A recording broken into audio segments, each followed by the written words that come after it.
అని చెప్పారు. మీద అందరిలో ఇండియన్ ఉన్నారు. నాకు తెలిసి ఇంకొక పాయింట్ నేను ఇక్కడ షేర్ చేయాల్సిన మైండ్ వస్తుంది.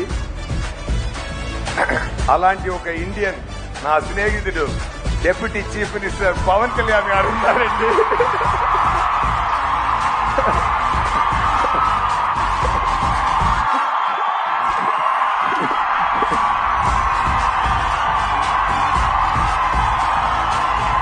నేను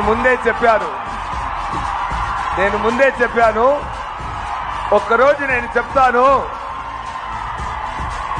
ఆంధ్రప్రదేశ్ సీఎం నా స్నేహితుడని ఒకరోజు గౌరవంగా చెప్తానని నేను 3 years ముందు చెప్పాను. సగం ప్రూవ్ అయింది. మీరే ప్రూవ్ చేయాలి. Thank you so much. Happy to talk about Pawan గారు on this stage. Thank you so much.